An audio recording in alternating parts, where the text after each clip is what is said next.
स्कंद पुराण में लिखा है और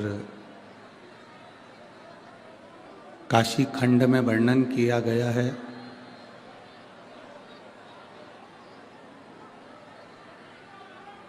कि भगवान की अविरल भक्ति जब शिवरात्रि आती है मार्च के महीने में जो महाशिवरात्रि आती है उससे पहले की 2 शिवरात्रि और माह की शिवरात्रि तीसरी कहते हैं पहली शिवरात्रि दूसरी शिवरात्रि और माघ महीने में महा महीने में जो सुंदर आनंद से बाबा देवादिदेव महादेव की जो महाशिवरात्रि का स्मरण आता है, महाशिवरात्रि का पूजन होता है।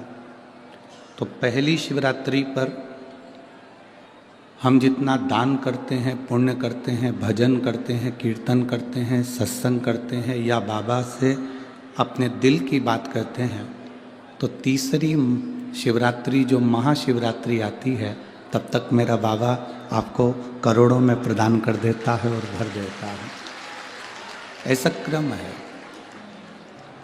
तो भटिंडा पंजाब के सभी श्रोता भाई बहन बड़े किस्मत वाले हैं। मैं श्री बांके बिहारी सेवा समिति भटिंडा पंजाब को साधुवाद देता हूँ। कथक के मुख्य यजमान श्री अमरजीत जी मेहता पंजाब क्रिकेट एसोसिएशन समाज सेवी भटिंडा पंजाब से जो इस पवित्र शिव महापुराण की कथा के मुख्य यजमान बने हैं, एक बार जोरदार ताली बजाकर उनका स्वागत वंदन अभिनंदन। जिन्होंने इस पवित्र शिव महापुराण कथा को पंजाब तक लेकर आए और आपको और हमको श्रवण करने का सौभाग्य प्राप्त हुआ। आज भीड़ भक्तों का सैलाब थोड़ा ज़्यादा है, ग्राउंड के अंदर इतनी जगह नहीं है, कैपेसिटी से ज़्यादा भक्त इस ग्राउंड में हैं और ग्राउंड के बाहर भी आपसे ज़्यादा लोग पूरे दरवाज़ों पर खड़े हुए हैं। इतनी कड़कड़ाती हुई ठंड, जहाँ पारा 4, 5 और 6 पर जा रहा है, वहाँ इतने 6 पॉइंट पर पारा रहने पर 6 का टेम्परेचर, 5 का टेम्परेचर, 4 का रहने पर आप इतने लाखों की संख्या में आए हो। ये आपके हृदय में भगवान शंकर की अविरल भक्ति है और बाबा आपकी कामना पूर्ण करे, यही बाबा से विनती है। और तेरी कृपा बिना ना हिले एक भी अणु, लेते हैं श्वास तेरी कृपा से तनो तनो। हे गंगाधार मुक्ति द्वार ओंकार तू, भोले ओंकार तू, आयो शरण तिया शंभु तार तार तू। बखान क्या करूँ मैं राखों के ढेर का, चपटी भभूत में खजाना कुबेर का। हे गंगाधार मुक्ति द्वार ओंकार तू, भोले ओंकार तू, आयो शरण तिया शंभु तार तार। शिव महापुराण वर्णन करती है शिवरात्रि के महाशिवरात्रि जब आए वो तीसरे नंबर पर कहलाए। तो यदि हम हिसाब लगाएं तो जनवरी की पहली, फरवरी की दूसरी और मार्च की तीसरी। आप जितने बैठकर कथा सुन रहे हो और जितने आस्था चैनल पर कथा सुन रहे हैं, जितने फेसबुक यूट्यूब पर कथा सुन रहे हैं, आप दिल से, हृदय से आज बाबा की कथा में कहकर जाना और उससे प्रार्थना करना। भजन करोगे उसका फल भी ज़्यादा मिलेगा, प्रार्थना करोगे उसका फल भी ज़्यादा मिलेगा, दान कर रहे हो उसका फल भी ज़्यादा मिलेगा, भूखे को भोजन करा रहे हो उसका फल भी ज़्यादा मिलेगा। और तीसरी शिवरात्रि तक इंतज़ार करना कि तुमने 10 रुपया 5 रुपया दान किया या किसी को भोजन कराया या पानी पिलाया या तुमने स्मरण करा। तो जब महा की सुंदर आनंद में शिव महारात्रि आए, उस रात्रि का इंतजार करना कि बाबा ने तुमको करोड़ों में गिनती कर दिया कि नहीं दिया। बदल आनंद में देता,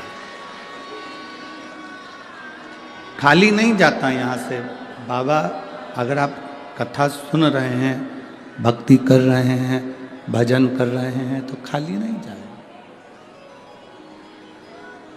आपका स्मरण खाली नहीं जा सकता। बस जरूरी नहीं कि भक्ति का दिखावा करा जाए या भजन का दिखावा करा जाए तो भगवान प्रसन्न होगा, ना ना।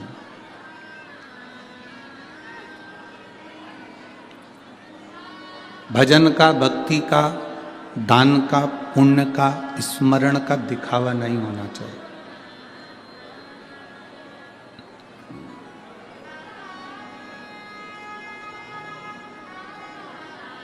किसी को मत दिखाओ कि हम कितनी भक्ति करते हैं। जैसे लक्ष्मी को तिजोरी में छुपा कर रखा जाता है,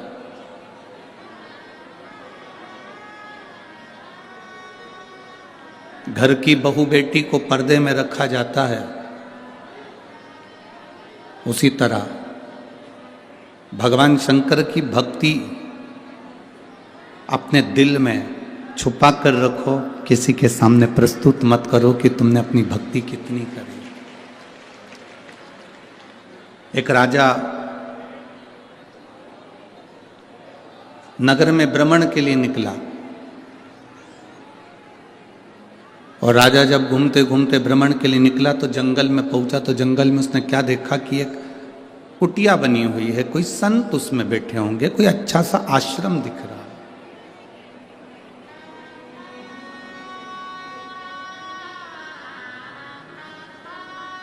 कोई श्रेष्ठ आश्रम उसको दिखा।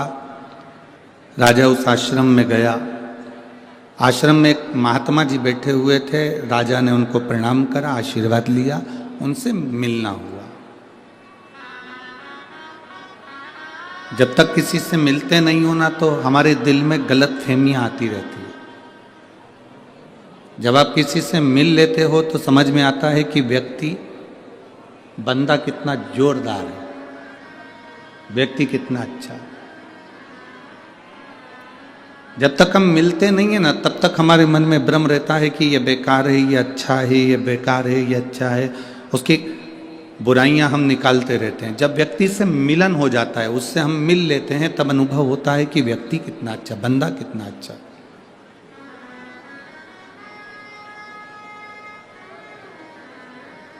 गुरु नानक देव जी ने तो अपने शिष्यों से कहा, गुरु नानक देव जी ने बाले से भी कहा और अपने जितने शिष्य थे उनके चारों पांचों सबसे कहा। अपने दोनों पुत्रों से भी गुरु नानक देव जी ने कहा कि व्यक्ति से जब तक मिलो ना तब तक उसकी निंदा करो ना। आप पहले मिलो तो कि वो निंदा करने के लायक है कि अच्छा बोलने के लायक है। किसी ने तुम्हारे कानों में आकर कह दिया कि वो व्यक्ति बुरा है और तुम उसकी निंदा में लग गए। किसी ने तुम्हारे पास में आकर कह दिया कि वो व्यक्ति बेकार है और तुम उसकी निंदा में लग गए। ना ना, गुरु नानक देव जी कहते हैं कि निंदा ना करिए। गुरु नानक देव जी कहते हैं पहले, सबसे पहले उसको परखो कि वो ठीक है कि नहीं है।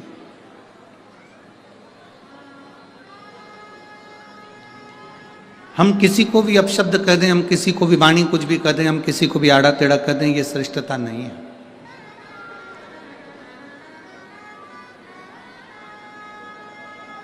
कहा, राजा ने एक आश्रम देखा, संत का आश्रम था, उसमें गए, बड़ा सुंदर था। राजा ने महात्मा जी को प्रणाम कर कर कहा, बाबा जी प्रणाम। बाबा जी ने कहा, कौन है? कहा, मैं राजा नगर का,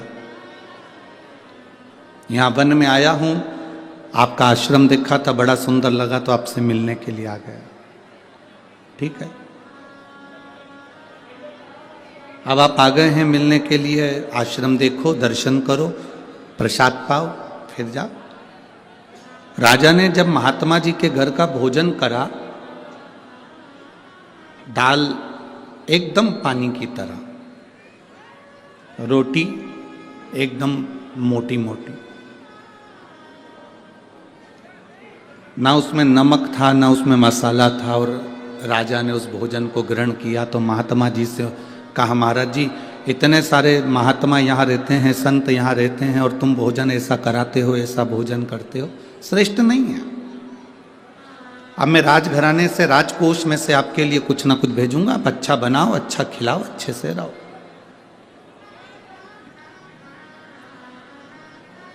महात्मा जी के यहाँ राजकोष में से धन आने लगा, आश्रम अच्छे से चलने लगा, संत महात्मा वहाँ रहकर भोजन करने लगे। अब राजा की ऐसी आदत हो गई कि वो महात्मा जी से बात करता, सिंहासन पर बैठकर उनसे सब राय लेता, राज्य कैसे चलाना है वो भी पूछ लेता, और महात्मा जी उसको मार्गदर्शन करते। पर राजभवन में 2 मंत्री ऐसे थे जिनको ये महात्मा सुहा नहीं रहा था। अभी तक इनकी राय ली जाती थी, इनसे पूछा जाता था, इनसे कहा जाता था, अब उनसे पूछा नहीं जा रहा तो उनको अच्छा नहीं लगा। जब उनको अच्छा नहीं लगा तो उन्होंने राजा से कहा, महाराज आप राजकोष में से इतना धन उनको दे रहे हो, इतना धन निकाल कर आप आश्रम को दे रहे हो, और वहाँ आश्रम में जाकर देखो तो सब चकाचक खा के पड़े रहते हैं, कोई ऐसा नहीं नजर आता कि कोई भगवान की भक्ति कर रहा हो, कोई भगवान का भजन कर रहा हो, कोई भगवान की स्मरण कर रहा हो, हमें तो नहीं दिखता।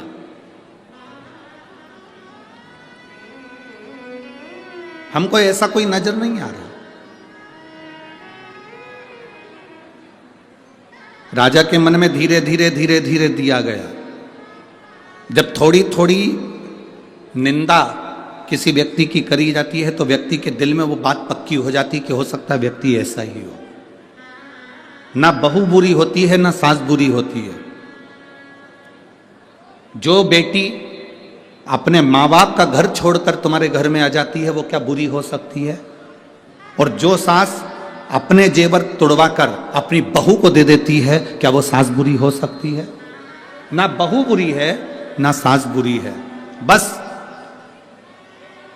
जिनको इनका प्रेम सुहा नहीं रहा, जिनको इनका स्नेह नहीं सुहा रहा, वो धीरे धीरे स्लो पॉइजन देना चालू कर देते हैं। तुम्हारी बहू ने तुमसे पूछकर काम करा था, तुम्हारी बहू पूछकर बाजार गई थी, तुम्हारी बहू पूछकर सामान लाई थी, तुम्हारी बहू साड़ी लाई थी, सास ने तुम्हारा ऐसा कर दिया, तुम्हारी ननंद को पूरा सामान दे दिया, ननंद के बच्चों को ये दे दिया, ननंद को ऐसा कर दिया, तुम्हारी ननंद आई थी उसको ये दे दिया। ये स्लो पॉइजन है जो सास और बहू के बीच में दिया जाता है। इधर आवाज नहीं जा रही है। ये स्लो पॉइजन है जो सास और बहू के बीच में दिया जाता है। अब धीरे धीरे दोनों में तकरार चालू हो जाती है। राजा को भी समझाया गया, धीरे धीरे बताया गया कि ये अच्छा नहीं है, महात्मा जी अच्छे नहीं है, आश्रम में कोई भजन नहीं करता, कोई कीर्तन नहीं करता, कोई मंत्र जाप नहीं करता, सब खा के पड़े रहते हैं। सब खा के पड़े हो। बड़ा राजा ने कहा, हमारे राजकोष के धन का दुरुपयोग हो रहा है, हमारे राजकोष के धन का दुरुपयोग। राजा ने कहा, आज ही रात को मैं जाकर पता करूंगा कि ये क्या हो रहा है। मैं आज रात को जाकर मालूम करूंगा कि आखिर हो क्या रहा है। राजा एक साधारण वस्त्र पहन लेता है और संत के आश्रम में पहुंच जाते हैं। महात्मा जी के आश्रम में पहुंच गए। जैसे ही महात्मा जी के आश्रम में राजा पहुंचा तो महात्मा जी ने आवाज लगाई, राजा तुम आए हो, आ जाओ। तुम आए हो, आओ बैठो। राजा, महाराज जी आपने मुझे पहचान लिया? हाँ। कैसे आना हुआ महाराज? मैं देखने के लिए आया था। मेरे मंत्रियों ने मुझसे कहा कि महाराज जी ये जो मंत्री बोल रहे हैं कि यहाँ से जो राजकोष से धन जाता है, वहाँ के लोग तो खाकर पड़े रहते हैं, भगवान का भजन नहीं करते। कोई के चेहरे से नहीं लगता कि कोई भगवान की भक्ति करता हो। संत ने राजा का हाथ पकड़ा, लेकर चले गए दोनों मंत्रियों क्या सो रहे थे दोनों मंत्री। एक मंत्री के घर पर पहुंचे, राजा को एक बाल्टी पानी दिया, डाल दे मंत्री के ऊपर। राजा ने बाल्टी भरकर पानी मंत्री के ऊपर डाला। मंत्री उठते से गालियां बकना प्रारंभ कर दिया। रिटर्न आ रहा है आवाज। मंत्री ने गाली बकना प्रारंभ कर दिया। राजा फिर दूसरी बाल्टी लेकर दूसरे मंत्री के यहां पर गए और फिर डाला तो उसने और गंदी गंदी गालियां देना प्रारंभ कर, और गंदी गाली दी। अब राजा को संत ने बाल्टी भरकर जल दिया। रिटर्न आ रहा है ना। बाल्टी भरकर पानी दिया और बाल्टी भरकर पानी देने के बाद में कहा कि अब ये जल अब यहाँ जो संत सोए हैं इनके ऊपर डालो। राजा ने एक बाल्टी पानी लेकर एक संत पर डाला। जैसे ही संत पर डाला, संत उठते से बोले शिव शिव शिव शिव शिव शिव शिव शिव। फिर दूसरी बाल्टी दूसरे संत पर डाला, उन्होंने कहा शंभु शंभु शंभु शंभु शंभु शंभु। तीसरे पर डाला हर हर महा। राजा गुरुजी के पास आकर बोला, गुरुदेव क्या बताना चाहते हो? गुरुजी ने कहा, देखो जिनके लिए कहा गया कि यहां तो सब ऐश्वर राम की जिंदगी जी रहे हैं, अगर कोई संत कोई साधु तुम्हारे धन का सदुपयोग कर रहा है, भोजन कर रहा है, तो वो सो भी रहा है ना, तो उसके भीतर उसकी भक्ति शंकर के नाम का उच्चारण कर रही है। और जिसके अंदर आसक्ति और तृष्णा भरी है, उसको क्रोध, रात में सोते सोते भी क्रोध उसके अंदर भरा हुआ। भक्ति का दिखावा नहीं होना चाहिए। हम चंदन का तिलक लगाएंगे तो हम भक्त कहलाएंगे, ना ना ना बाबा। हमारे यहाँ शिव महापुराण की कथा कहती है ये भक्ति का दिखावा नहीं। हम माला पकड़कर बैठे रहेंगे 24 घंटे तो भक्त कहलाएंगे, ना ना ना ना, ये भक्ति नहीं है हमारा। लोग आपसे कहें कि मंदिर में जाने से पहले तुमको कपड़ा बदलना पड़ेगा, मंदिर में जाने के लिए तुम्हें इस कलर का कपड़ा पहनना पड़ेगा, तुम्हें भगवान को पाने के लिए सफ़ेद कपड़ा पहनना पड़ेगा, तुम्हें भगवान को पाने के लिए लाल कलर का कपड़ा पहनना पड़ेगा, तुम्हें भगवान को पाने के लिए ये वाले कलर का कपड़ा पहनना पड़ेगा। तो उसको समझा देना, मेरा महादेव कपड़े बदलने से कभी प्रसन्न नहीं होता, मेरा महादेव कलेजा बदलने से प्रसन्न हो जाता है। कपड़ा बदलने से कभी परमात्मा प्रसन्न नहीं हुआ। आप जिंदगी में कितने भी कपड़े चेंज कर लो, भगवान को तुम्हारे कपड़े से कोई मतलब नहीं है। उसने तो एक कपड़ा तुम्हें देकर भेज दिया, वो कपड़ा तुम्हारा इतना जोरदार है, वो तन तुम्हारा शरीर इतना जोरदार है। भगवान ने कहा जो कपड़ा मैंने तुझे पहना कर भेजा है, बस इस कपड़े को तू मेला मत होने देना, इस कपड़े को तू गंदा मत होने देना। ये जो मैंने तुझे कपड़ा दिया है ये साधारण कपड़ा नहीं है, इसको गंदा मत होने दो। तुम जिस कपड़े को पहने रहते हो वो कपड़ा गंदा हो जाता है, कोई गंदा करके चले जाता है तो तुम्हें गुस्सा आएगा कि नहीं आएगा? चलो जाने दो, तुम यहाँ बैठे हो, कोई चाय की ट्रे लेकर आया और तुम्हारे ऊपर ढोल दे, तुम्हें गुस्सा आएगा कि नहीं आएगा? बोलो बोलो, जम के बोलो जरा। कोई शरबत लेकर आया, यहाँ पर तुम्हारे ऊपर ढोल दे, तुम्हारे कपड़े गंदे कर दे, तुम्हें गुस्सा आएगा कि नहीं आएगा? तुम्हारा कपड़ा किसी ने गंदा करा तो तुम्हें क्रोध आ गया। और तुम्हारे घर में बैठकर कोई तुम्हारा समय गंदा कर कर जाता है, बैठकर दिन भर निंदा कर कर जाता है, अपशब्द कहकर जाता है, गालियां देकर जाता है, आड़ा टेढ़ा बोल कर जाता है, निंदा पर निंदा कर कर जाता है, तुम्हारे समय को बर्बाद कर कर जाता है, तो तुम्हें क्रोध क्यों नहीं आता? कपड़ा गंदा करा किसी ने तो तुम्हें क्रोध आ जाता है। तुम्हारा समय गंदा नहीं होना चाहिए। भगवान ने जो 21,600 श्वास मेरे परमात्मा ने प्रतिदिन तुमको निकलने के लिए दी है, ये 21,600 श्वास तुम्हारी व्यर्थ नहीं जाना चाहिए। 3.5 करोड़ रोम छिद्र परमात्मा ने जो दिए हैं, ये भगवत भजन के लिए दिए हैं, ये गंदे नहीं होना चाहिए। 21,600 श्वास में से कुछ श्वास सोने में निकल गई, कुछ श्वास वैसे ही निकल गई, पर तुम्हारी श्वास गंदी मत होने देना। इन श्वासों को निंदा में, चुगली में, गाली में, अपशब्द में, क्रोध में जाने मत देना। इन श्वासों को संजोकर परमात्मा की भक्ति में लगाना। शरीर का कपड़ा गंदा होगा, चल जाएगा। घर गंदा होगा, चल जाएगा। छत गंदी होगी, चल जाएगा। कुछ जगह गंदी होगी, चल जाएगा, पर इस मन को कभी गंदा मत होने देना। इस मन को स्वच्छ बनाकर रखना, क्योंकि परमात्मा इसी में प्रवेश करता है, भगवान इसी में प्रवेश करता है, परमात्मा इसी में पहुंचता है। एक पत्र है,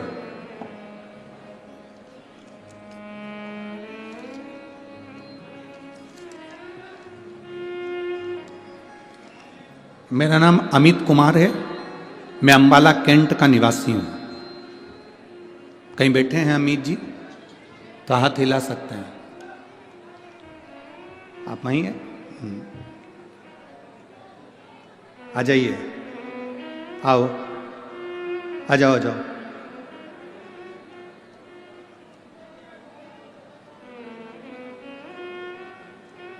मेरा नाम अमित कुमार है, मैं अंबाला कैंट का निवासी हूं। मैं एक लोटे जल का वर्णन करना चाहता हूं। कई सालों से नशा कर रहा था, इतना नशे में डूब गया था कि मुझे अपनी भी सुध नहीं रहती थी। शायद दुनिया के लोगों ने मुझे नकारा समझा और मैं नशे में दिन रात लीन रहने लगा। गुरुदेव, इतना नशा करता था, इतना नशा करता था कि कुछ भी नहीं देखता था। एक बार ट्रेन से सफर कर रहा था, नशे के कारण ट्रेन की चपेट में आ गया और मेरे दोनों पांव कट गए। एक्सीडेंट हो गया, मेरी दोनों टांगे कट गई। अब दोनों टांगे कट गई तो बड़ा तकलीफ में रहा। सोच लिया था कि अब मरना है, अब जिंदा नहीं रहना। जब पांव चले गए, मरना। आपकी पहली बार कथा सुनी, केवल मोबाइल पर किसी ने क्लिप भेजी थी, उस रील को मैंने सुना और उस दिन मैंने विचार करा, आपने उस रील में कहा था कि चाहे दुनिया की कितनी भी तकलीफ आ जाए, पर मरना नहीं है, छाती पर मूंग दलना है। ये आपने उस कथा में कहा था। गुरुदेव,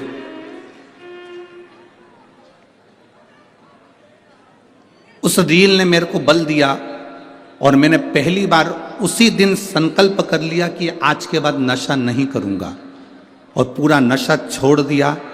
जब 24 घंटे में नशे में रहता था तो मैंने नशा छोड़ा, और अब मेरे पांव कट गए थे, तब मैं करता क्या? मैंने विचार करा कि इस शरीर को छोड़ देता हूं। पर आपने जब क्लिप में कहा, एक छोटी सी रील में आपने कहा कि मरना नहीं, कितनी भी समस्या हो, छाती पर मूंग दलना, पर मरना मत। तब मैंने सोच लिया कि मेरे पांव चले गए तो क्या हुआ, मैं मेहनत पूरी करूंगा। और मैंने मेहनत करी और बाबा की कृपा से आपका नाम लेकर, शिव का नाम लेकर, मैंने एक छोटी सी बुक की स्टेशनरी डाली। और बाबा का मैं क्या गुणगान करूं गुरुदेव, शिव शिव है। जब मैं नशे में रहता था मेरे पास अठन्नी नहीं थी, और मेरे पांव जाने के बाद मैंने नशा छोड़ा और जब मैंने स्टेशनरी डाली, उस स्टेशनरी को डालने पर मेरी बेटियां दोनों उस स्टेशनरी को करने लगी। पहले तो स्टेशनरी चलती नहीं थी तो बेटियां भी रोती थी, पापा कुछ नहीं है, अब हम करें क्या। हम उनको बल देते थे, सियोर वाला महाराज कभी झूठ नहीं कर सकता, शिव पुराण कभी झूठ नहीं कर सकती, तुम चिंता मत करो, दिल लगाओ उस स्टेशनरी में। और मैं और मेरी बेटियां जब स्टेशनरी चलाने लगी, आज बाबा की कृपा से हमको बाबा ने सब कुछ दे दिया गुरुदेव, और मैंने मरने का भी अब वो विचार छोड़ दिया। मैं बाबा को यहाँ धन्यवाद देने आया हूँ।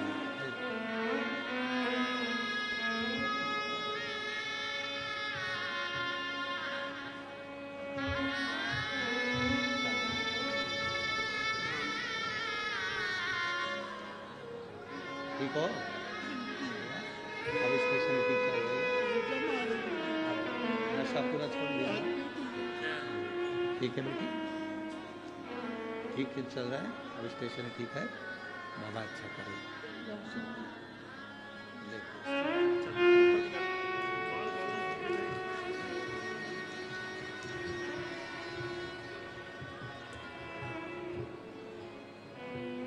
पत्र में लिखा है गुरुदेव, मेरी जिंदगी तो कब की खत्म हो गई होती अगर ये शिव पुराण नहीं होती, मेरा जीवन पूरा चले गया। जिंदगी जीवन,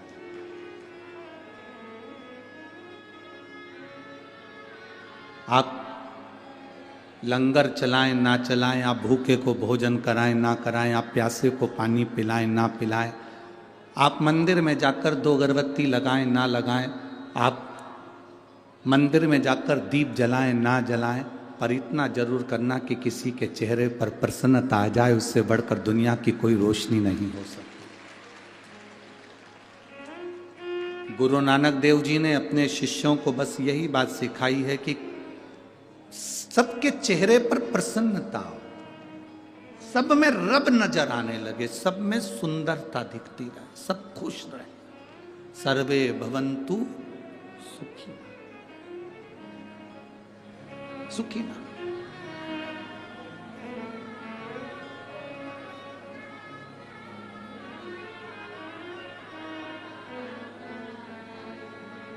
जियो।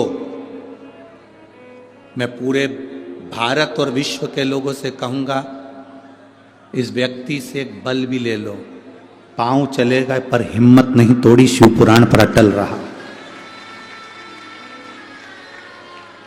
शिव महापुराण पर अटल रहा कि बाबा कहा है, झूठ नहीं कह सकता।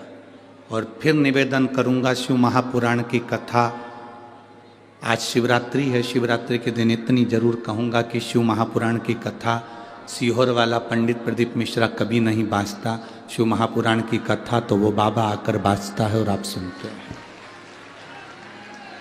प्रदीप मिश्रा की कोई सामर्थ्यता नहीं है कि वो शिव पुराण की कथा बाँच ले, वो खुद आता है कुबेर भंडारी, कुबेरेश्वर महादेव, और बाँच कर चले जाता है। जिसने भरोसा कर लिया उसकी जिंदगी संवर जाती है, और जो नहीं कर पाया वो रह जाता है। इसमें हमारी कोई सामर्थ्यता नहीं है, इसमें आपके विश्वास की सामर्थ्यता, इसमें आपके भरोसे की सामर्थ्यता। बोल बम का नारा है, बाबा एक सहारा। आपका विश्वास दृढ़ है।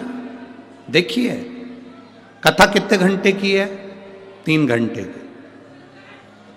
हमारा तो इतना सा निवेदन है, अगर मान लो कोई अंदर नहीं आ पा रहा है, ग्राउंडों में जगह नहीं है, दरवाजे बंद है, तो आप दरवाजे के बाहर बैठकर सुन लो, पर समय मत निकलने दो। आज शिवरात्रि की कथा 1 मिनट की भी मत जाने दो, ये झोली भर कर लेकर जाने वाली कथा है जो आपकी जिंदगी को संवार देगी। हम जानते हैं जगह नहीं है, इतना पूरे स्टेडियम में कुर्सियां, आसपास पूरा ग्राउंड भरा पड़ा है, लोग रोडों पर इकट्ठे खड़े हैं, जगह नहीं, लोग दुकानों में बैठे हैं, दुकानदारों ने अपनी अपनी टीवियां चालू कर दी है, वहां कथा चल रही है। लाखों की संख्या में आप लोग पहुंचे हैं, कोई साधारण है क्या? स्टेडियम की जितनी कैपेसिटी होगी उतनी ही तो अंदर आ सकोगे।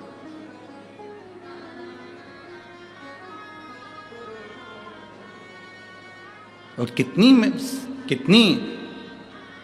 मैं पंजाब की प्रशासन को, पंजाब के मुख्यमंत्री जी को, यहाँ के कलेक्टर, एसपी, कमिश्नर, सबको धन्यवाद देता हूँ। बहुत सुंदर व्यवस्था आपने भटिंडा की कथा में संभाली है, बहुत सुंदर व्यवस्था।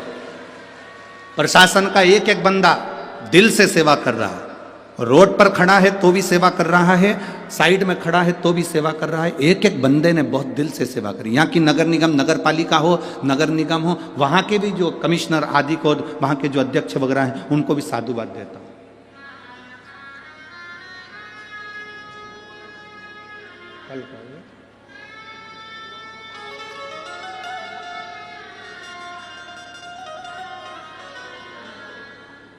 बहुत सुंदर व्यवस्था यहाँ प्रशासन संभाला है। बस आप लोगों से एक निवेदन है, ये भी लिख के अभी भेजा गया है कि सारे स्टेडियम के बाहर बहुत ज़्यादा भीड़ है, इसलिए आप लोगों से निवेदन है कि स्टेडियम के जितने गेट हैं उनके बाहर जो लोग खड़े हैं, आप लोग वहीं पर बैठकर कथा का रसपान करें और आवाज़ आपके वहाँ तक आए। हम बाबा से यही प्रार्थना करते हैं। स्टेडियम के किसी भी दरवाजे पर आप कोई भी धक्का मुक्की ना करते, वहीं बैठ जाओ। कंकर शंकर है, आप शिवरात्रि की कथा सुनने आए हो। जहां पूरे स्टेडियम के बाहर जितने गेट हो इस स्टेडियम के, उसके बाहर जहां जगह हो वहां बैठो और पसार कर झोली बाबा से प्रार्थना करो, बाबा मुझे खाली मत भेजना। मेरे को 3 शिवरात्रि में सीहोर की कथा में जाकर बोलना है कि मेरे बाबा ने मुझे पंजाब में जो कथा सुनी थी उसमें दिया मुझे बाबा। जब मैं 7 मार्च की कथा में सीहोर पहुंचूं, 13 मार्च तक कथा सुनूं, तो उसमें बाबा के सामने मेरा पत्र हो भटिंडा पंजाब का भी, और मैं कहूं बाबा से कि मैंने वहां की कथा सुनी थी और आपने कहा था गुरुजी ऐसा दान, ऐसा भजन, ऐसा पुण्य करना, वो बढ़कर मिलेगा और मुझे मिला। ये विश्वास आपके भीतर हो, एक भरोसा हम जगाएं हमारे भीतर भगवान की भक्ति का। दिखावे से दूर, सब जगह दिखावे से पंडित हो जाओ, दूर हो जाओ। हमें दिखावे से परमात्मा नहीं मिल सकता, दिखावे से कभी भगवान नहीं मिल सकता। आप कितने भी कपड़े चेंज कर लो, भगवान नहीं मिल सकता। भगवान को पाने के लिए केवल आपके भीतर विश्वास जागृत करना, भरोसा। और तेरा ही दिया मैंने खाया पिया है, तेरा शुक्रिया, तेरा शुक्रिया। मेरे बाबा ने बहुत दे दिया है, तेरा शुक्रिया, तेरा शुक्रिया। ये जायदाद दी है, औलाद दी है, मुसीबत में हर वक्त इमदाद दी है, तेरा ही दिया मैं खाया पिया है, तेरा शुक्रिया, तेरा शुक्रिया। जो बोले सो निहाल। एक विश्वास होना चाहिए, एक भरोसा होना चाहिए, एक दृढ़ता होना चाहिए। और जब हमारे भीतर दृढ़ता हो, विश्वास हो, भरोसा हो, तो बाबा क्यों ना मिले, क्यों ना मिले। शिव महापुराण की कथा कह रही है, भगवान शंकर का संवाद कर रहा है कि राजा के सामने कह दिया, संत ने दिखावा नहीं होता भक्ति में, भक्ति में दिखावा नहीं होता, भक्ति दिखावे से दूर होती है। और भक्ति में जहां दिखावा आ जाए वो समझ लेना कि भक्ति नहीं है, वो भक्ति नहीं है। भक्ति दिखावे से दूर कर दीजिए।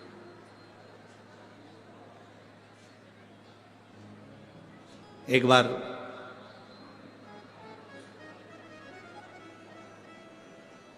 माता पार्वती भगवान शिव के साथ में बैठी हुई थी।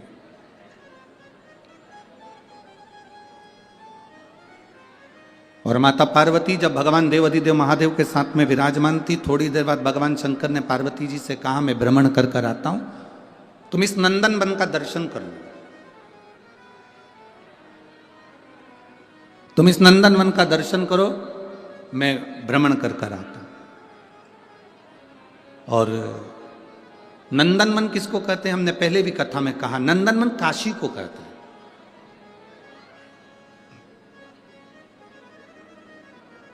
नंदनवन अगर कोई बोले तो समझ लो वो काशी को कहा नंदनवन काशी को कहा गया। और भगवान देवादिदेव महादेव ने कहा कि आप नंदनवन का दर्शन करो, मैं भ्रमण कर कर आता हूं। शिव जी भ्रमण के लिए निकल गए, भगवान शंकर भ्रमण के लिए निकले और नंदनवन का दर्शन माता पार्वती जी कर रही थी। थोड़ी देर बाद आकर बाबा देवादिदेव महादेव बैठ गए।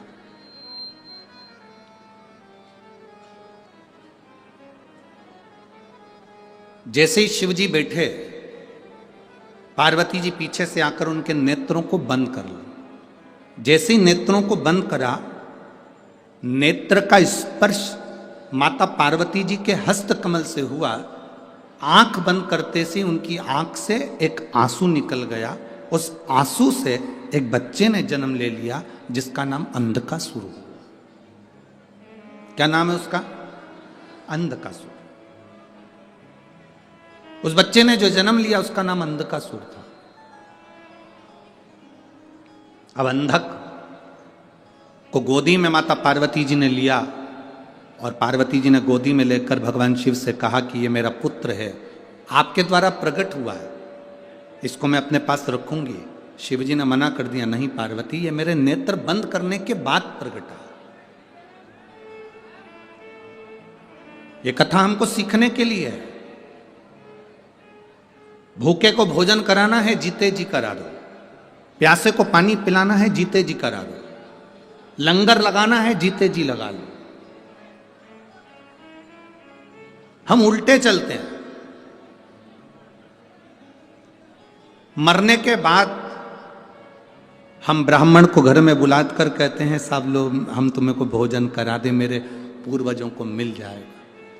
शिव महापुराण की कथा कहती है, अपने जीते जी अपने हाथों से दान करते चलो, अपने जीते जी अपने हाथों से पुण्य करते चलो। आज किसी ने एक प्रश्न किया था, गुरुजी हम अपने पैसे को ऊपर तक कैसे ले जा सकते हैं? हम अपने धन को ऊपर तक कैसे ले जा सकते हैं? आज किसी ने प्रश्न किया कि हमारा धन ऊपर तक कैसे लेकर जाए। आपके पास कोई, जैसे आप शुगर का उपाय बता देते हो, जैसे आप बीमारी के उपाय बता देते हो, किडनी लीवर के उपाय बता देते हो, जैसे आप हर चीज़ के उपाय बता देते हो और लोग उसको कहते हैं कि आपने उपाय बताया, टोटका बताया, ये बताया, तो आपके पास कोई ऐसा उपाय है कि हमारा पैसा हम ऊपर ले जाएं?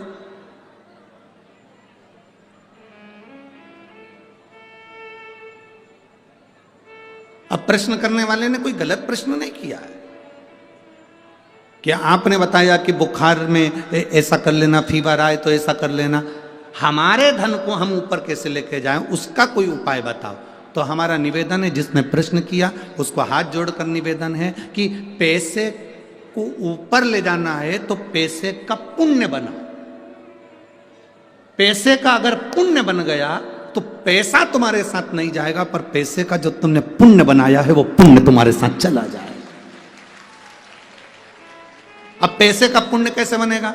हमने किसी को भोजन कराया, हमने लंगर लगाया, हमने किसी को दवाई दिलाई, हमने किसी को औषधि दिलाई, हमने किसी के साथ दे दिया, हमने किसी के साथ अच्छा कर दिया, ये हमारे पैसे का पुण्य है। ये पुण्य अपने साथ जाने वाला। धन हमारे साथ नहीं जाएगा, पर पैसा हमारे साथ नहीं जाएगा, पर पुण्य हमारे साथ जाएगा। अरे मत बुरे कर्म कर बंदे वरना पछताएगा, भगवान की आंखों से तू बच नहीं पाएगा, तू बच नहीं पाएगा। अरे ओ अज्ञानी मत करना। पैसे का पुण्य बनाइए। अगर भगवान धन दे, और ऐसा नहीं है कि भटिंडा में किसी के पास धन की कमी होगी, मेरा बाबा भोलेनाथ देने वाला बैठा है, कोई कमी आपको नहीं रखेगा। पर पैसा यदि भगवान ने दिया है तो उस पैसे का पुण्य बनाओ। पैसे का पुण्य कैसे बनता है, ये शिव महापुराण की कथा सिखा रही है। मैं माननीय अमरजीत जी मेहता जी को, उनकी धर्म पत्नी को, उनके बच्चों को, उनके पूरे परिवार को, उनके भाई बहन जो भी हैं और उनके माता पिता आदि जितने भी हैं, मैं उनको बहुत बहुत धन्यवाद देता हूँ। आपने पुण्य बनाया है और ये सब पुण्य बनाने की सामर्थ्यता होना चाहिए। ऐसे पुण्य बनाने की सामर्थ्यता होना चाहिए कि अपने धन को अपन सही जगह लगा। ये पूरा पंजाब, ये पूरी भटिंडा नगर का शहर इस कथा के लिए बहुत समय से इंतजार कर रहा था। बोलो री जी सही बात है कि गलत है? बहुत समय से इंतजार कर रहा था। जैसे प्यासे को पानी पिलाते हैं और प्यासा तृप्त हो जाता है, इस कथा को आप भटिंडा में लेकर आए और आपने इतना अरेंजमेंट करवा कर ये कथा को करा, इन सब की प्यास बुझाई। इसका पुण्य आपके खाते में जाता है, इसका पुण्य आपके खाते में जाता है।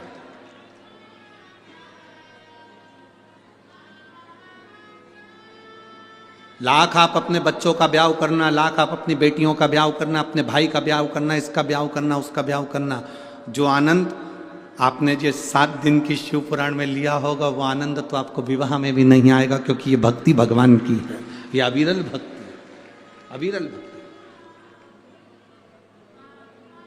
और भगवान अगर धन दे तो कहना मेहता जी अब एक बार कथा की ऐसी कृपा करना कि हम भी कदम से कदम मिलाकर एक बार फिर शिव महापुराण की कथा अपने भटिंडा में करा सके। ऐसी कृपा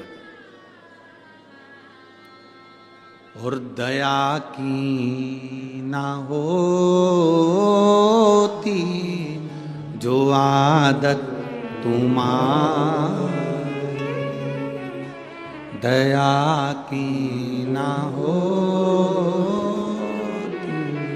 जो आदत तुम्हारी, तो सुनी रहती अदालत तुम्हारी,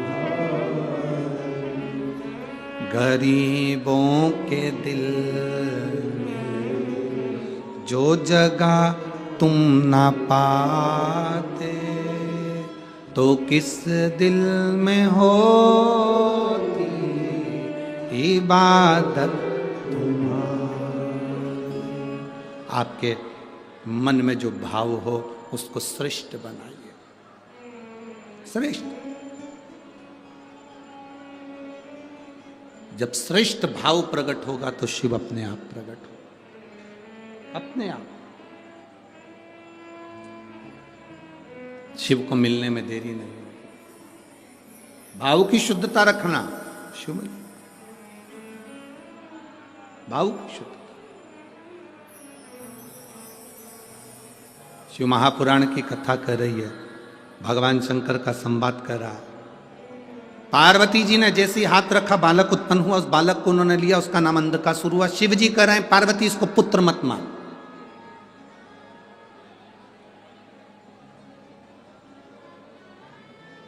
पार्वती इसको पुत्र मत मान।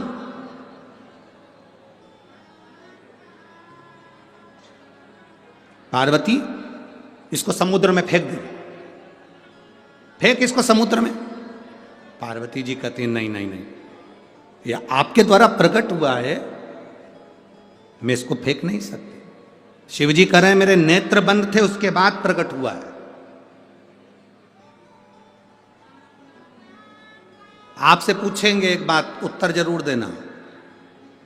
दिन में कोई तुम्हारे यहां आए, दरवाजा बजाकर तुम्हारे यहां आए, बेल बजाकर तुम्हारे यहां आए, वो तुम्हारा कौन कहलाएगा? अतिथि, मेहमान। बोलो सही है कि गलत है?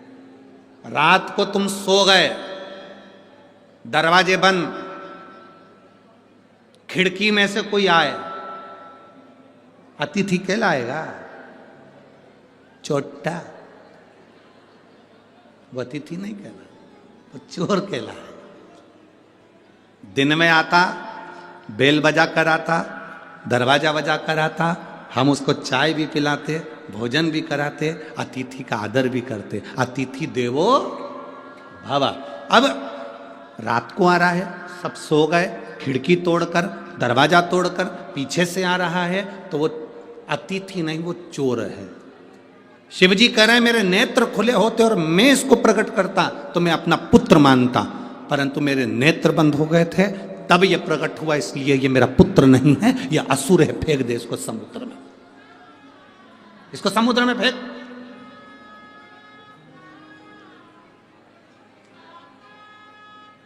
इसको समुद्र में डाल दे, ये मेरा पुत्र नहीं है, डाल दे इसको समुद्र में। पार्वती जी ने उसको गले से लगा लिया, ये मेरा बेटा है, ये मेरा पुत्र है, ये मेरा बेटा है, मेरा पुत्र है।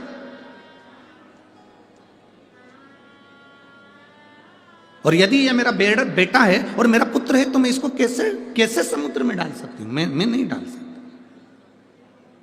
दुनिया बड़ी विचित्र है। एक लड़का लड़की के पास बैठा था, प्रेमी प्रेमिका के पास बैठा था, और बैठे हुए उससे कह रहा था,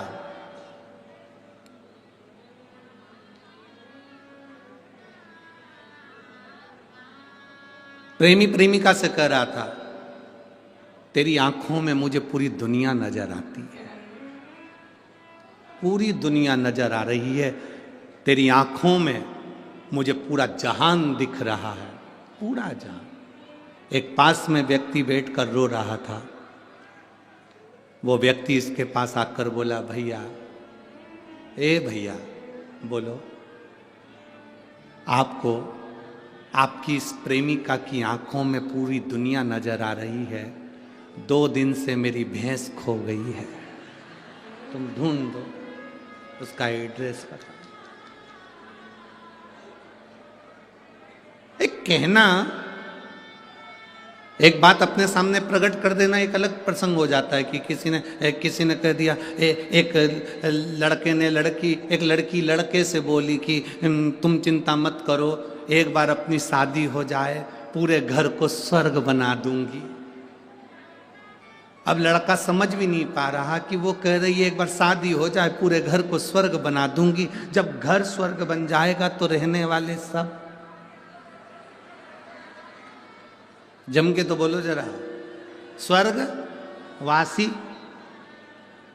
तुम एक बार बस शादी हो जाने तो मैं सारे घर को स्वर्ग बना दूंगी। इतनी बड़ी बड़ी बात लोग करते हैं, इतनी बड़ी बड़ी बातें।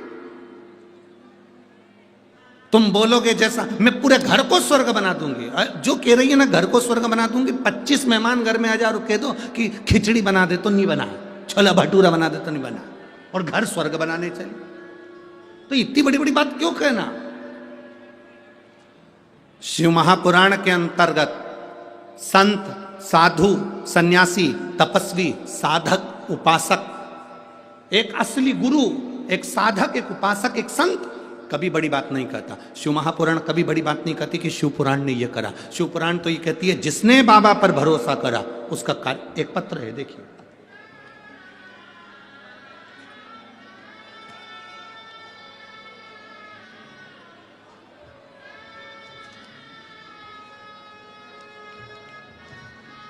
मेरा नाम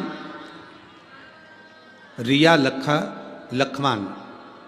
लाखवान, पति दीपक लाखवान, गांव बड़ो पला, फतेहाबाद, हरियाणा से हैं। कहीं बैठे हैं तो हाथ हिला सकते हैं। आप ही हैं? हाथ हिला दिए। श्री शिवाय नमस्तुभ्यं। फतेहाबाद हरियाणा से आए हैं। दोनों भाई आए हैं आपके? आए हुए हैं? दोनों भाई आए हैं? आ जाओ, दोनों आ जाओ। मेरा नाम रिया लाखवान, पति दीपक लाखवान, गांव बड़ोपल, फतेहाबाद, हरियाणा से आए। हम बाबा के एक लोटे जल का वर्णन करना चाहते हैं। 10 फरवरी 2023 को मेरे पति दीपक कुमार और मेरे देवर सुशील कुमार, दोनों भाई गाड़ी से जा रहे थे। अचानक उन दोनों का एक्सीडेंट हो गया। रात्रि के 10:30 बज रहे थे। और उनका एक्सीडेंट हुआ। एक्सीडेंट होते से ही उनको कोई व्यक्ति मिला और उनको हॉस्पिटल में ले जाकर एडमिट कराया। सुशील कुमार और दीपक कुमार दोनों के इतनी चोट आई थी कि पूरे सिर के अंदर उनके ब्लड जम चुका था और उनको वेंटिलेटर पर डाल दिया गया।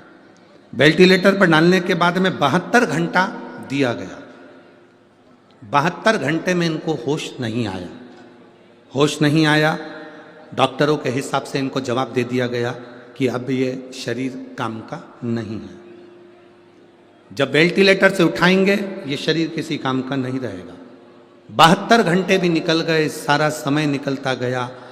ऑपरेशन की तैयारी हो गई, भेजे को खोला गया, सिर को खोला गया। सिर को खोलकर उसमें जो ब्लड जमा हुआ था, डॉक्टरों के हिसाब से इन दोनों की याददाश्त पूरी जाना है और पूरी याददाश्त इन लोगों की जैसी ऑपरेशन हुआ करना पड़ेगा वैसे ही इनकी याददाश्त चली गई। दोनों भाइयों की याददाश्त चली गई। दोनों कोमा से थोड़े से बाहर आए, पहचानते नहीं थे, पड़े रहते थे। जिसका फोटो में लगा रही हूँ, आप फोटो भी एक बार दोनों भाइयों का देख लीजिए। जितने लोग टीवी पर देख रहे हैं टीवी पर, जितने लोग एलईडी पर देख रहे हैं एलईडी पर, और जितने मोबाइल पर देख रहे हैं मोबाइल पर, दोनों भाइयों के फोटो देखिए कि दोनों याददाश्त नहीं है, शुद्ध नहीं है, एक बॉडी की तरह बस केवल पड़े हुए हैं।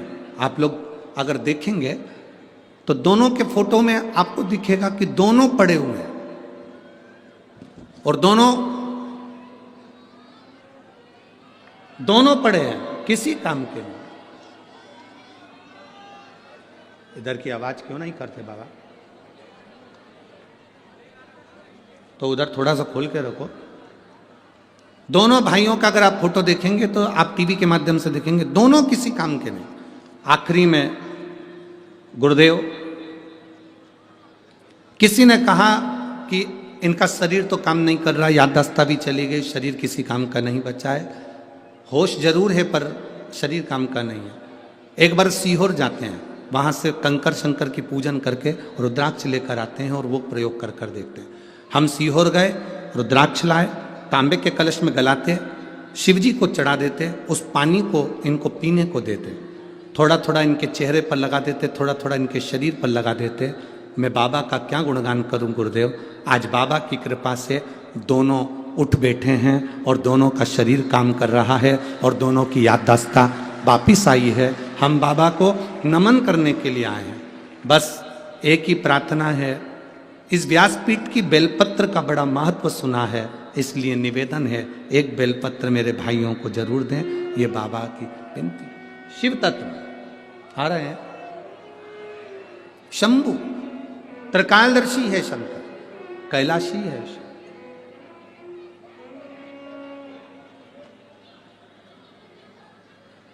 और तेरा ही दिया मैंने खाया पिया, तेरा शुक्रिया, तेरा शुक्रिया। ये शुक्राना देते रहो बाबा को।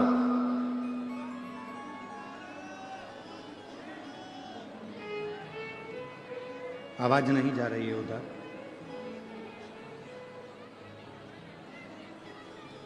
शुक्राना देते रहिए, शुक्रिया करते रहिए।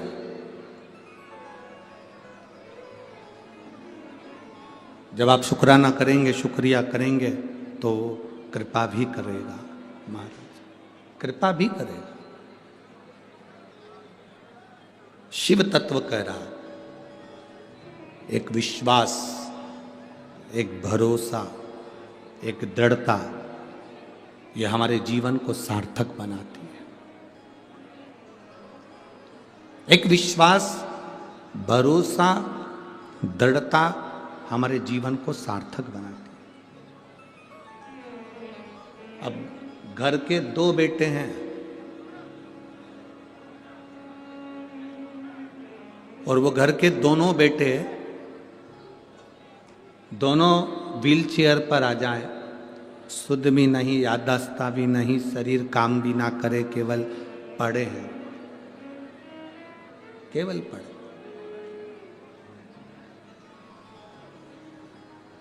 जिंदगी का कितना बड़ा दुख होगा, कितना बड़ा। पर उन्होंने भरोसा करा, विश्वास करा, एक लोटा जल शिव जी को समर्पित करा और सारी समस्या का हल एक लोटा जल। हमसे कई लोग कहते हैं गुरुजी हम दूसरे धर्म से जुड़े हुए हैं, हम शंकर जी के मंदिर जाएंगे, लोग क्या कहेंगे। हम उनसे कहते हैं ईमानदारी से बोलना, जब शरीर में रोग होता है तो डॉक्टर से जाकर पूछते हो कि तू ब्राह्मण है कि क्षत्रिय है कि वैश्य है कि शूद्र है?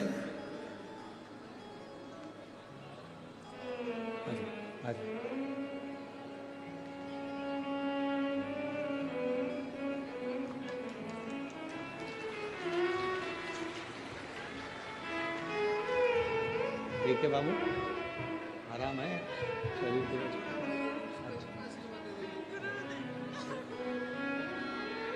रो नहीं बाबू, रोते नहीं, अब तो खुश हो ना, बाबा ठीक करे तो।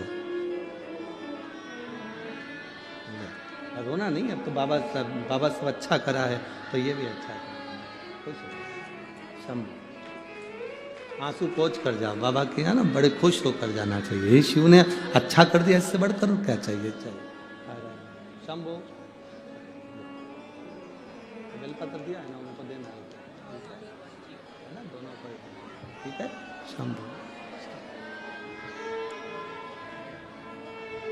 अरे खाली ना जाता कोई दर से तुम्हारे, खाली ना जाता कोई दर से तुम्हारे, मैं भी खड़ी हूँ नन्ही बाहें बसा, अपने हृदय से लगा लो, गिरा जा रहा हूँ, उठा लो, भोले अपने दर से अब तो न टालो, गिरी जा रही हूँ, उठा लो। उसका भरोसा एक दृढ़ हो, विश्वास पक्का, सुनता है।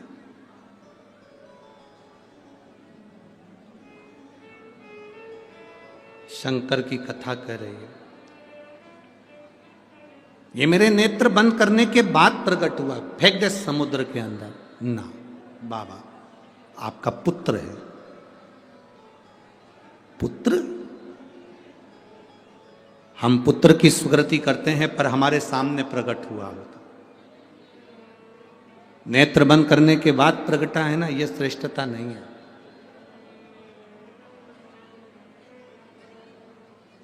जो एक बार भगवान की एक एक अविरल भक्ति को जान जाता है, वो पहचान जाता है कि शिव तत्व है क्या।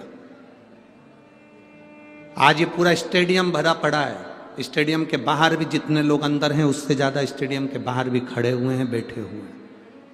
आप दिल से कथा सुन रहे हैं, शिवरात्रि का आप कथा भी सुन रहे हैं, स्मरण भी कर रहे हैं, लंगर भी चला रहे हैं, दान भी कर रहे हैं, पुण्य भी कर रहे हैं। तारीख लिख कर रखना, 7 मार्च को वापिस मिलेंगे और बताना कि बाबा ने हमको 3 शिवरात्रि पूरी होने पर हमने जो दिया था उससे अधिक दिया कि नहीं, हमने जो दान करा, हमने जो लंगर चलाया, हमने जो मांगा बाबा से। भले हम टीवी के सामने बैठकर कथा सुन रहे हो, भले हम मोबाइल के सामने कथा सुन रहे हो, मेरे बाबा ने मेरी सुनी कि नहीं सुनी, उसके स्मरण में आप क्या।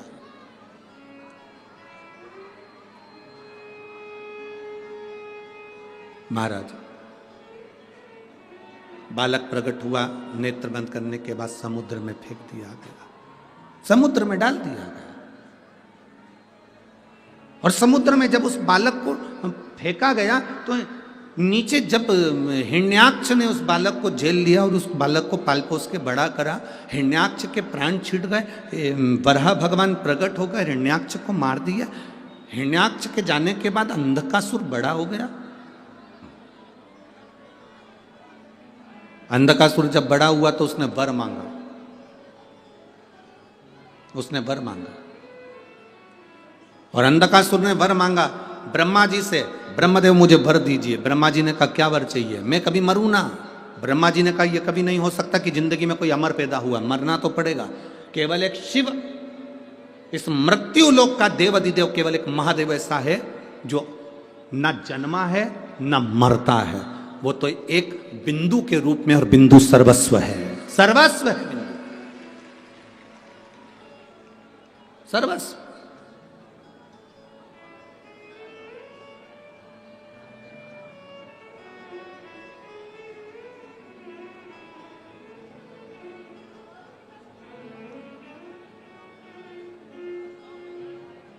भारत की भूमि पर एक शिव जी का मंदिर ऐसा है जहां गुरु नानक देव जी बैठकर,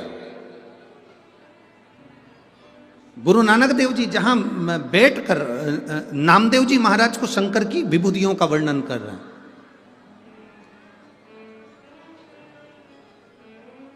वो महाराष्ट्र का औंडा नागनाथ मंदिर है, जहां पर सिख धर्म के लोग भी सबसे ज्यादा जाते हैं और हिंदू भाव भी बहुत अधिक संख्या में, सारे धर्म का व्यक्ति वहां दर्शन के लिए जाता है। जहां पर गुरु नानक देव जी बैठकर स्वयं नामदेव जी महाराज को ज्ञान चर्चा दे रहे हैं। जो नामदेव जी महाराज संत शिरोमणि है, साधक है, उपासक है, संत है, तपस्वी हैं, दो संत आपस में बैठकर वहां चर्चा कर रहे हैं, संत गुरु नानक देव जी और संत नामदेव जी महाराज।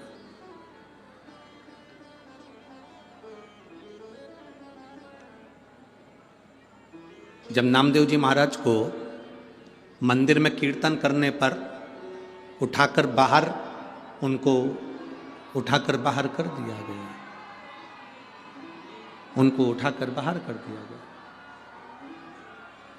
जब उनको उठाकर बाहर करा, जब उनको उठाकर बाहर फेंका गया, बाहर करा गया, तो जैसे ही उनको बाहर करा वैसे ही नामदेव जी महाराज की आंखों में जल भर गए। नामदेव जी महाराज की आंखों में जल,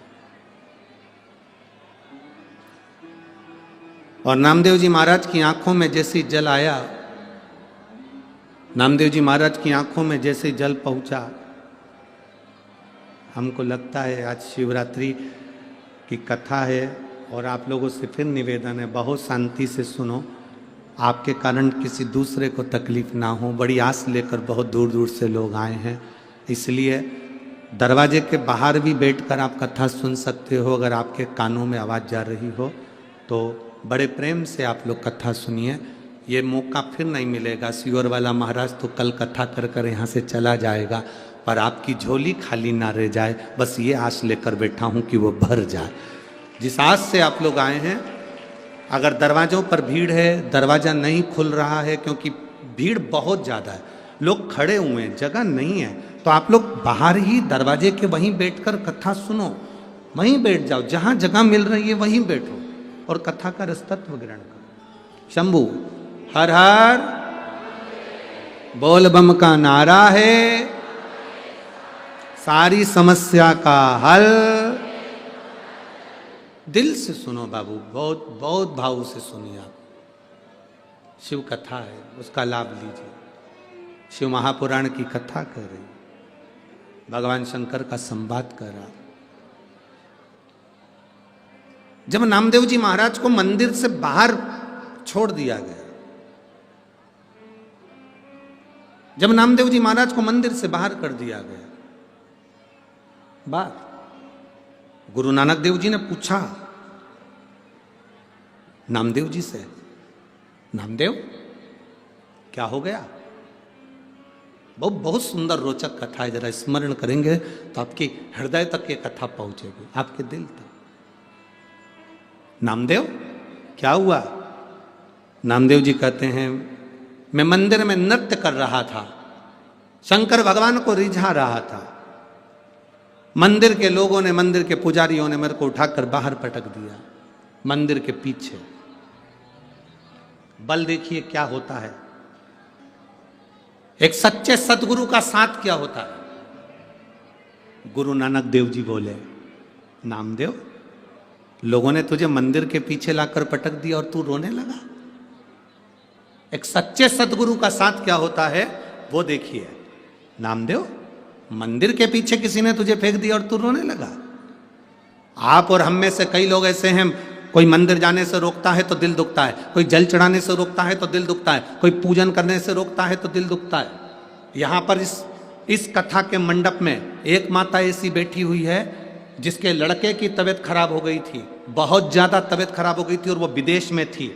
विदेश में शंकर जी का मंदिर नहीं, जाने के लिए जल चढ़ाने की परमिशन नहीं, पशुपतिनाथ व्रत करने की परमिशन नहीं। बेटा ऐसी स्थिति में पड़ा हुआ था तो उसने सोचा कि मैं अब शंकर जी का कैसे पशुपति व्रत करूं। बाहर बर्फबारी हो रही थी, उस बर्फ का शिवलिंग बना लिया उसने। बाहर बर्फ का शिवलिंग, रोड पर बर्फ का शिवलिंग बनाया, उसकी पूजन कर कर वहीं पर उसने पहला पशुपति व्रत करा, पहला पशुपति व्रत करा, फिर दूसरा व्रत करा। वहां बर्फ ही बर्फ चारों तरफ थी, उस विदेश में पूरी बर्फ ही बर्फ थी।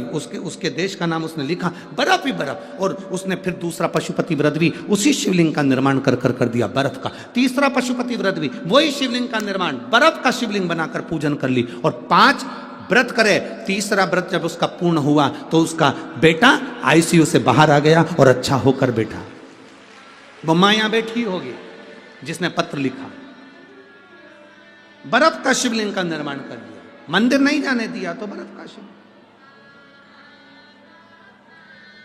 बर्फ का शिवलिंग। अब जहां पूछोगे उसको, गुरु नानक देव जी ने नामदेव जी से कहा, तुम इतनी सी बात के लिए रो रहे हो? सच्चे गुरु का सानिध्य यही होता है कि रोना नहीं है, रोना नहीं। एक पत्र है, देखिए, चंचल शर्मा, भटिंडा की रहने वाली हूं। कहीं हैं? आप ही हैं? एक बार हाथ हिला दो ऐसा। मैं चंचल शर्मा, भटिंडा की रहने वाली हूं। गुरुदेव, मेरे पति का लीवर 5 साल से डैमेज था, पूरा डैमेज लीवर है। सभी डॉक्टरों ने जवाब दे दिया था कि ये कुछ महीने के मेहमान हैं। डॉक्टरों ने जब जवाब दे दिया कि कुछ महीने के मेहमान हैं, इनकी आयु केवल 2 से 3 महीना बताई गई थी। और डॉक्टरों ने हाथ ऊंचे कर दिए क्योंकि 5 साल से लीवर बेकार था, पूरा लीवर डैमेज था, दवाइयां भी असर नहीं कर रही थी। गुरुजी, मेरी पड़ोसन के कहने पर मैंने पहली बार आपकी कथा सुनी और मेरा विश्वास जागृत हुआ।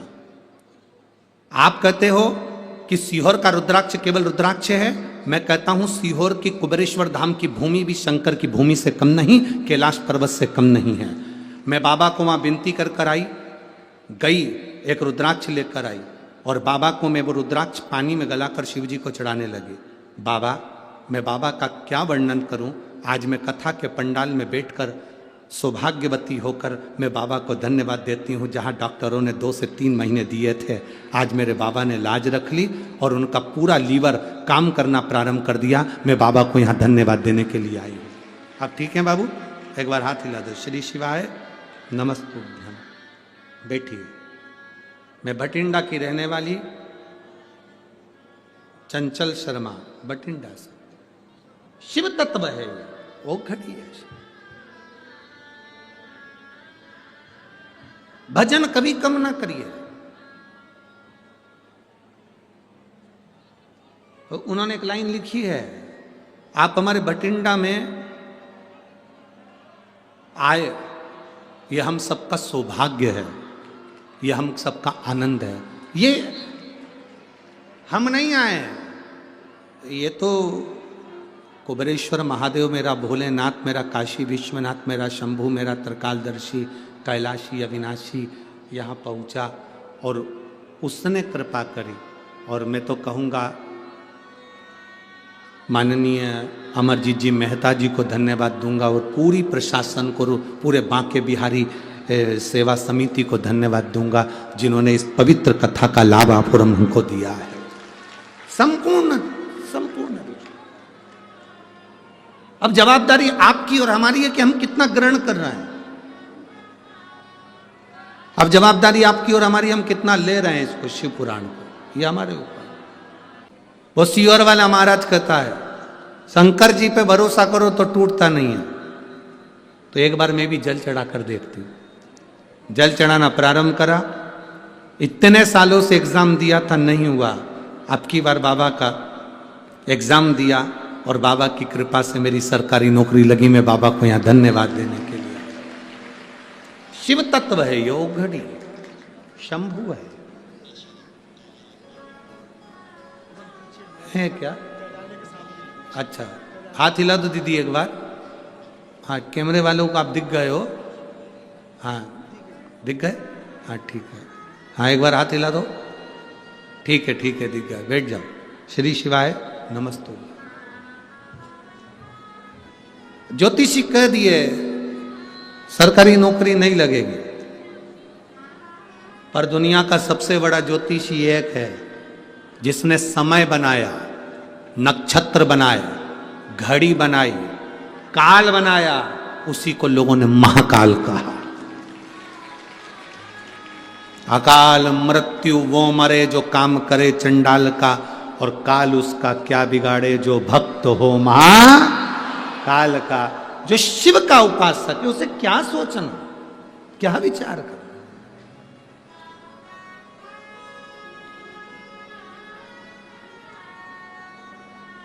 उसके भरोसे रहोगे ना तो कभी टेंशन नहीं आएगा।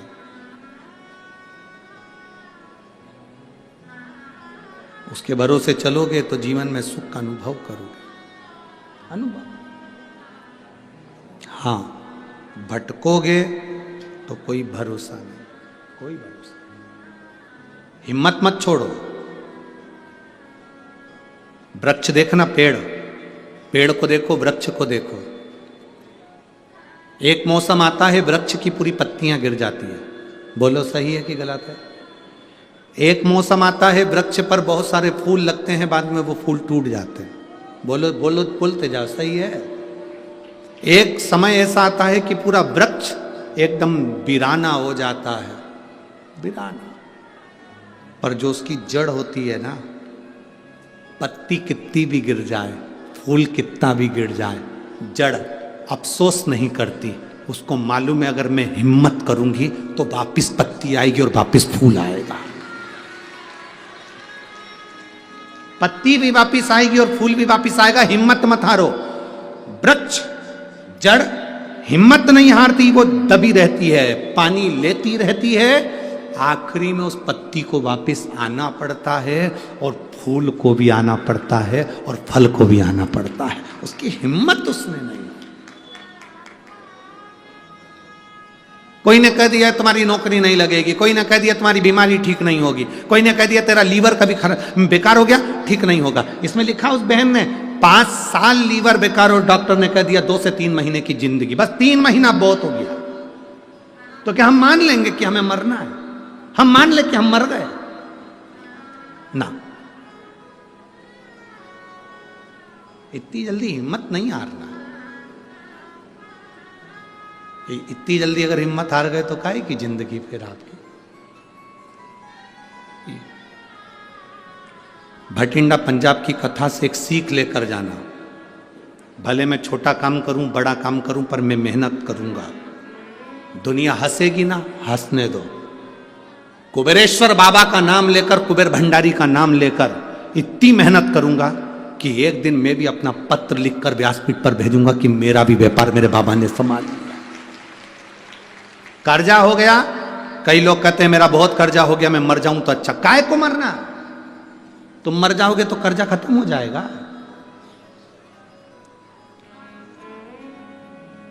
फेल हो गए तो सोचा कि मैं मर जाऊं तो क्यों मरना?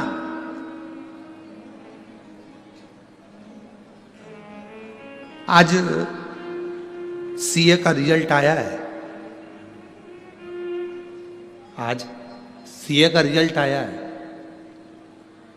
आशीष के पास इतने मैसेज आए हैं कि बाबा ने हमारे बेटे को पास कर दिया, हमारी बेटी को पास कर दिया, कोई प्रसन्न हो रहा है, कोई आनंद में डूब रहा है। जो बेटे जो बेटियां सीए में सिलेक्ट हो गए, पास हो गए, हम उनको बधाई देते हैं। पर जो रह गए, जिनका सब्जेक्ट रह गया, एक सेम रह गया या 2 सेम रह गए, घबराना नहीं है, बिल्कुल मत घबराओ। फिर मेहनत करो, फिर पढ़ाई करो, इतने दिल से पढ़ाई करो, और आखिरी में जब एग्जाम के लिए जाओ तो बाबा को एक बेलपत्र लगा कर जाओ, फिर निकलोगे। इतनी जल्दी हिम्मत मत हारना कि मैं रह गया या मैं कुछ, निकलेंगे भी, कुछ रहेंगे भी।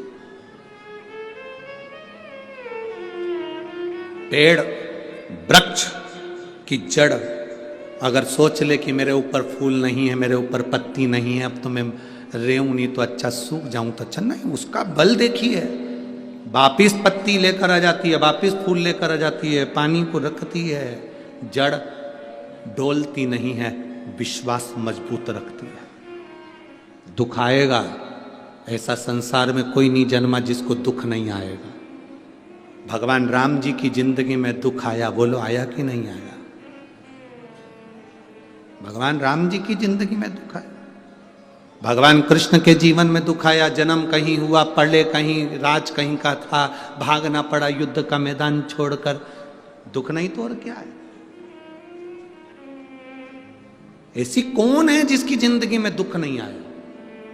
माता जानकी जी के जीवन में दुख था, माता रुक्मणी के जीवन में दुख था, राधा जी जिनका आप नाम स्मरण करते हो, क्या उनकी जिंदगी में दुख नहीं था? कितना दुख। मृत्यु लोक में आने के बाद परमात्मा को भी दुख भोगना पड़ता है, तो आप और हम कोई अलग से नहीं आए, हमको भी दुख भोगना पड़ता है। बस इतना याद रखना, राम जी की जिंदगी में दुख आया था तो उनने शंकर जी की पूजन करी थी, फिर लंका पर चढ़ाई करी थी।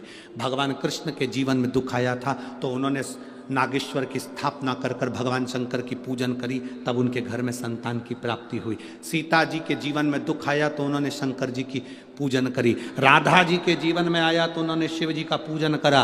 33 कोटि देवताओं के जीवन में दुख आया तो उन्होंने शंकर की आराधना करी और उस दुख का निवारण हुआ। आपकी जिंदगी में भी दुख आए तो एक लोटा जल पकड़कर शिव जी के मंदिर जाना और दुख का निवारण करेगा।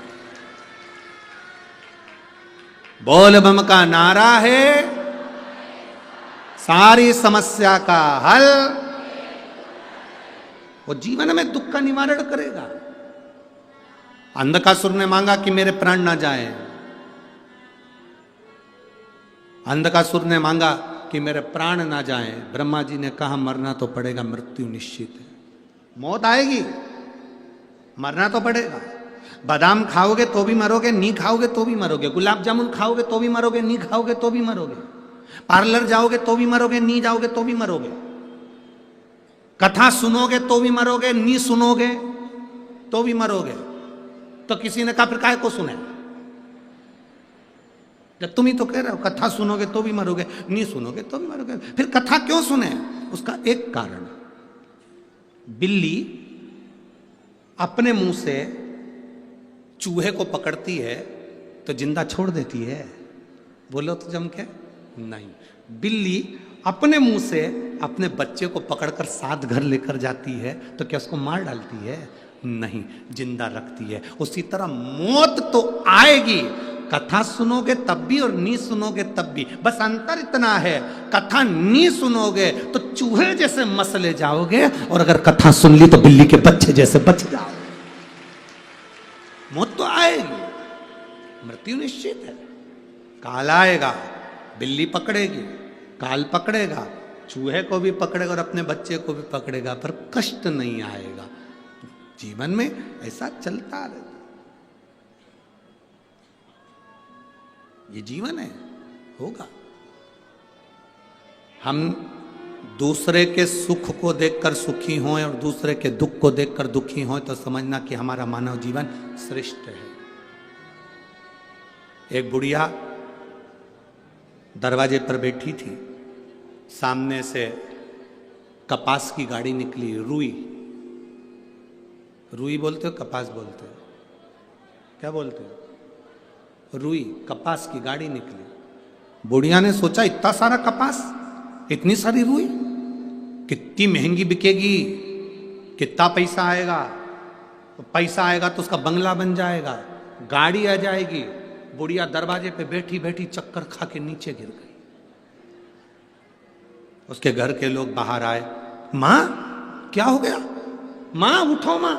मां को उठाने लगे, डॉक्टर को बुलाने लगे, अंदर ले गए, पानी का छींटा दिया, नहीं उठी। खूब उसको हिलाया डुलाया, नहीं उठी। सामने एक आंटी रहती थी, उन आंटी के पास में खबर पहुंच गई कि माँ बीमार हो गई। आंटी मेरी मम्मी को ना जाने क्या हो गया। आंटी ने पूछा क्या हुआ? ना जाने क्या हो गया, चक्कर खा के गिर गई। आंटी ने पूछा कहाँ बैठी थी? घर के बाहर।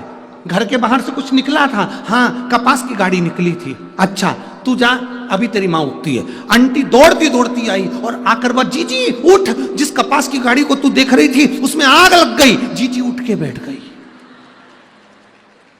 उठ के। दूसरे का वैभव देखकर डिप्रेशन में चली गई थी, दूसरे की सत्ता देखकर, दूसरे का वैभव देखकर, दूसरे का बंगला देखकर, गाड़ी देखकर उसको डिप्रेशन आ गया था, चक्कर खा के नीचे गिर गई थी। जैसे ही सुना कि उसकी गाड़ी में आग लग गई, खुश होके उठ गई, चक्कर खत्म। ऐसे कई लोग हैं दुनिया में जो किसी को सुखी नहीं देख पाते हैं, और ऐसे कई लोग हैं दुनिया में जो सबको सर्वे भवन्तु सुखी ना, सबको सुखी देगा।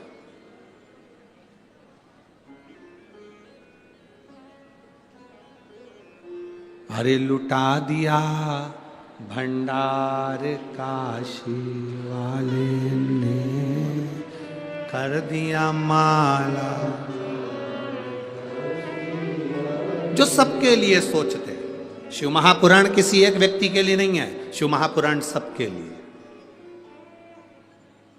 कई लोगों के मन का प्रश्न रहता है, गुरुजी बड़े बड़े महाराज हों भी सबसे मिलते हैं, बड़े बड़े महात्मा हों भी सबसे मिलते हैं, बड़े बड़े गुरुजी भी सबसे मिलते हैं, तुम अनूठे पैदा हुए किसी से नहीं मिलते। हम उनसे पूछते हैं मिलकर करेंगे क्या? जो कुछ बोलना है व्यासपीठ से बोलेंगे। आपके दुख का निवारण हमारे पास में नहीं है, आपके दुख का निवारण केवल शिव महापुराण के अंदर है। और शिव महापुराण की कथा जब व्यासपीठ से होती है, वो एक का निवारण नहीं करती, जितने सुनते हैं सबका निवारण करती है और सबकी झोली भरती है। मिलकर करोगे क्या? क्या मिलना तुम्हें? तो भगवत भजन की तमन्ना होना चाहिए भीतर, एक तमन्ना। शिव कथा कह रही है, अंधकासुर ने वर मांगा, ब्रह्मा जी ने भर दिया। मांगो क्या चाहिए? मेरे प्राण ना छूटे, मैं मरूं ना। ब्रह्मा जी ने कहा हो ही नहीं सकता, मरना तो पड़ेगा। अंधकासुर को मालूम था ना मेरी कोई मां है ना मेरा कोई पिता है।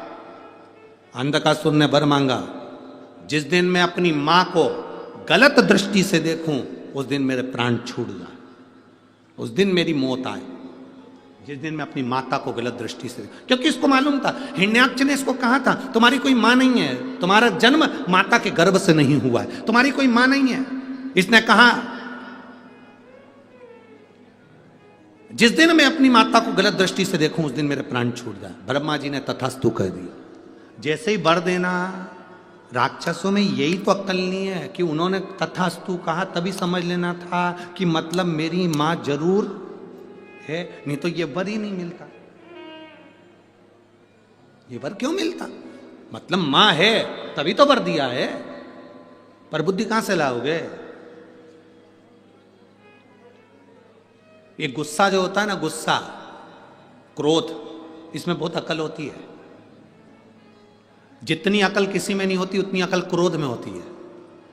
गुस्से में इतनी अकल होती है, क्रोध में इतनी अकल होती है। यह हमेशा उसी व्यक्ति के सामने आता है जो कमजोर होता है। कभी बोल्ड के सामने क्रोध नहीं आता। बता, वाणी ऐसी बोलिए मन का पाखो।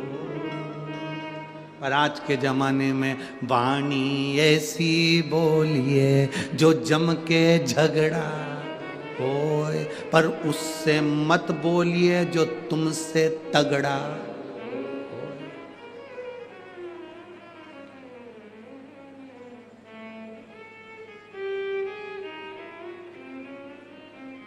एक पत्र है,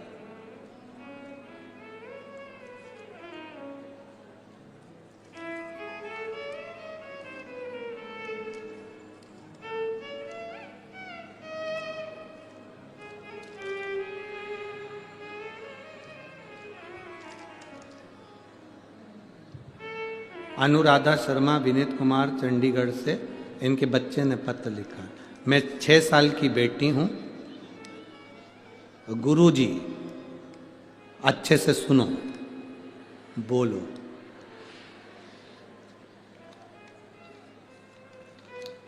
तुम टीवी पे तो 200-250 किलो के दिखते हो। कहां बैठी है पहले तो हाथ हिला दे। अनुराधा शर्मा तुम्हारी बेटी कहाँ है? जरा हाथ तो हिलाए। कहाँ है? दिख गई क्या? अच्छा हाथ हिला दो एक बार, हम भी देख लें तुमको। हाँ दिख गई हो, ठीक है, धन्य है। हे गुरु जी, टीवी पे तो तुम 150-200 किलो के दिखते हो, पर यहां तो तुम ठीक ठाक दिख रहे हो। ये बताओ ठंड में सूख गए हो?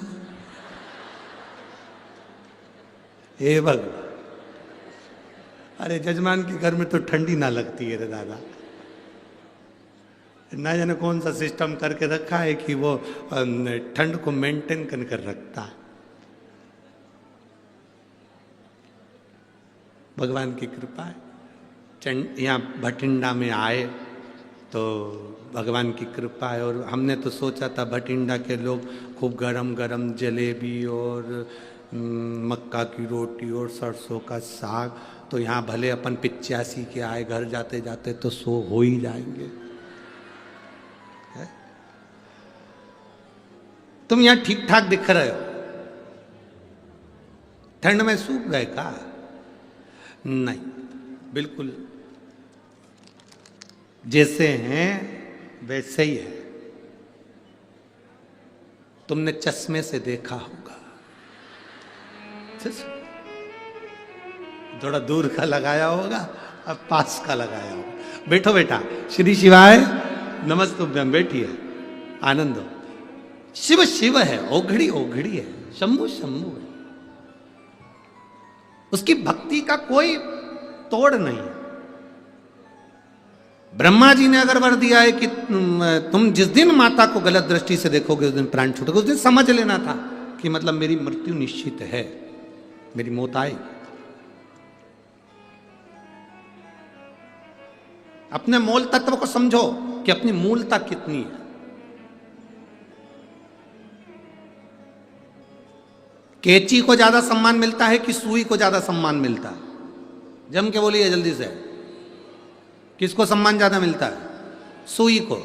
कैंची को कपड़ा काट कर नीचे पटक दिया जाता है, कोई सुई को नीचे पटकता है क्या? नहीं। कैंची को कपड़ा काट कर पांव के नीचे दबा लिया जाता है, कोई सुई को पांव के नीचे दबाता है क्या? नहीं।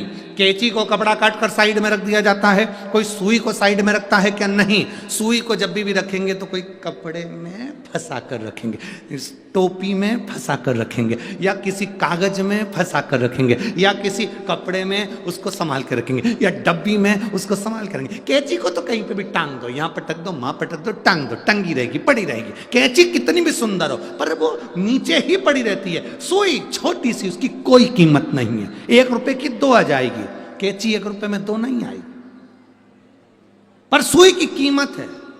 क्यों? क्योंकि कैंची का काम है टुकड़े करना और सुई का काम है जोड़ देना। जो दुनिया में जोड़ता है उसकी कीमत बढ़ती जाती है। जो जोड़ता है उसकी कीमत बढ़ती है। आप जोड़ो, उसकी कीमत होगी। आप किसी को भजन में जोड़ो, किसी के घर में दुख है, आप जाकर के दो, 1 लोटा जल चढ़ाओ, शंकर का नाम लो, श्री शिवाय नमस्तुभ्यम बोलो। अगर जीवन में तकलीफ है, भगवान का भजन कर। तकलीफ है, शिव मंदिर जा। तकलीफ है, एक रुद्राक्ष लेकर आ। तकलीफ है, शंकर का अनुमोदन कर, स्मरण कर। आपने उसको कुछ नहीं दिया, एक बल दिया, चिंता मत कर। ऐसी कई बीमारियां हमने देखी हैं, समाप्त तो हो गई हैं। कई बीमारियां लोगों की खत्म हो गई। क्या हुआ? कैंसर हुआ ना, कोई दिक्कत नहीं। लीवर खराब हुआ ना, कोई बात नहीं। किडनी बेकार हो गई ना, कोई बात नहीं। शंकर का भजन कर विश्वास के साथ।